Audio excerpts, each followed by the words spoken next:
వికారాబాద్ జిల్లా తాండూరులో తాండూరు బంద్ బంగ్లాదేశ్లోని హిందువులపై జరుగుతున్న దాడికి నిరసనగా వ్యాపార సముదాయాలు స్వచ్ఛందంగా బంద్. హిందూ ఐక్య వేదిక తాండూరు ఆధ్వర్యంలో కొనసాగుతున్న బంద్.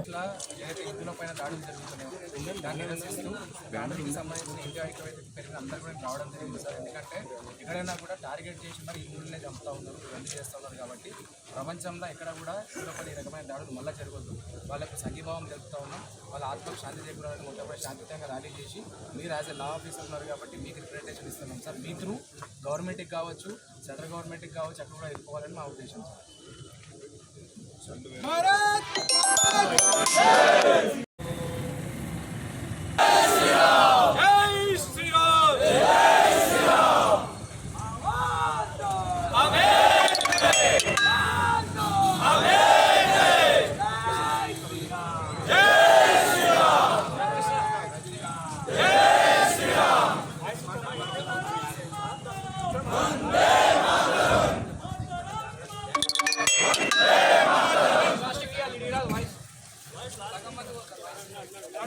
జరిగినాయో అఘాయిత్యాలు ఏవైతే జరిగినాయో, అమానవీయ ఘటనలు ఏవైతే జరిగినాయో అంటూ దారుణంగా రేపులు చేసి మరి అన్యాయంగా చంపి మరి ఇంకో విషయం మనం గుర్తుపెట్టుకోవాలి ఏంటంటే, బంగ్లాదేశ్కి స్వాతంత్రం వచ్చింది మన నుంచే. భారతదేశం పాకిస్తాన్తో యుద్ధం చేసి బంగ్లాదేశ్కి స్వాతంత్రం ఇచ్చింది. ఆ స్వాతంత్రం ఇచ్చిన బంగ్లాదేశ్లో ఈరోజు కేవలం వాళ్ళు ఒక అంశాన్ని అడ్డు పెట్టుకొని కేవలం ఒక వర్గాన్ని మాత్రమే టార్గెట్ చేసి ఇలా మనం అందరు శాంతి కోరుకుంటున్నాం. ఖచ్చితంగా కూడా మనోళ్ళని టార్గెట్ చేసి మరి దాడి చేయడం అనేది చాలా అమానవీయం. కాబట్టి ఖచ్చితంగా కూడా దీన్ని మన హిందూ సమాజం అంతా కూడా తీవ్రంగా ఖండిస్తూ ఉంది. అందులో భాగంగా మొట్టమొదటిగా మన తాండూరులోనే కూడా అందరు ఏకమై కూడా మనం ర్యాలీ తీయడం జరిగింది, వాళ్ళకి సంఘీభావం ఇవ్వడం జరిగింది. ఇంకా కూడా భవిష్యత్తులో ఎక్కడా కూడా ఇప్పుడు హిందువులంతా కూడా ఏకమైనరు. ఖచ్చితంగా కూడా ఎవరిపైన ఏం చేసినా కూడా మనమంతా ఒకటే నిరూపించడానికే ఈ ర్యాలీ చూపిస్తే భవిష్యత్తులో కూడా ఖచ్చితంగా కూడా మనము వాస్తవంగా మనం ధర్మం కోసం, అందరి మంచి కోసం, మనం సర్వేజన సుఖినోభవంతు మనం అంటాం. కానీ మన ప్రాణాలు లేకపోతే మనం ఏం చేయాలి? లాస్ట్కి ఇబ్బంది అయ్యే పరిస్థితి ఉంది. కాబట్టి ఖచ్చితంగా వాళ్ళకి సంఘీభావంగా ఎవరైతే ప్రాణులు ఎక్కడ కూడా ఇందులోపైన దాడులు జరగకుండా, ఎక్కడ కూడా ఇవి జరగకుండా కూడా మనం ఐక్యత చూపిస్తూ ఉన్నాం. ఈ ఐక్యత ఇలా కూడా కొనసాగాలి, ఖచ్చితంగా కొనసాగాలని చెప్పి మనం హిందూ ఐక్య వేదిక నుంచి విజ్ఞప్తి చేస్తూ ఉన్నాం. ఇదే విధంగా మనం భవిష్యత్తులో కూడా ఈ ఐక్య వేదిక కొనసాగాలి.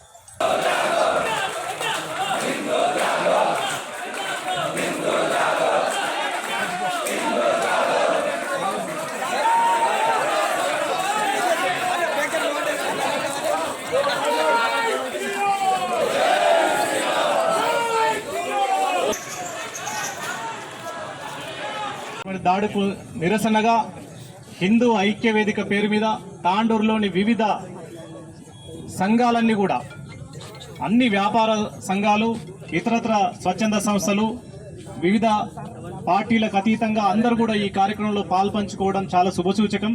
ఏదైతే స్వామీజీ గారు చాలా విషయాలు చెప్పడం జరిగింది, ఈ దేశంలో మైనార్టీలుగా ఉన్నటువంటి ప్రతి వ్యక్తి కూడా ఈ ప్రభుత్వ ఫలాలన్నీ కూడా మనకంటే ముందుగా వాళ్ళందరూ కూడా అనుభవిస్తున్న తీరుని మనమందరం కూడా గమనించాల్సిన అవసరం ఉంది.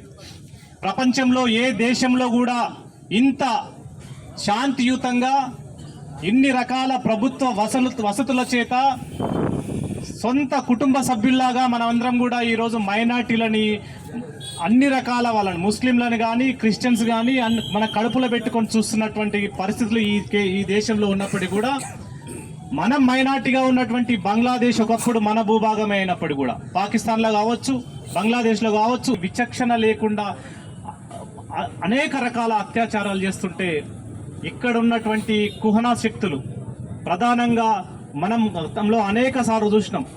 ఓవైసీ నాయకుడు ఇక్కడ ఈయన కళ్ళబొల్లి మాటలు మాట్లాడుతూ అక్కడ హిందువులే ముస్లింలే దాడులు చేస్తున్నారని చెప్పేసి నికృష్టంగా మాట్లాడుతున్నటువంటి ఓవైసీ నాయకుని గురించి మనం ఆలోచించాల్సిన అవసరం ఉంది.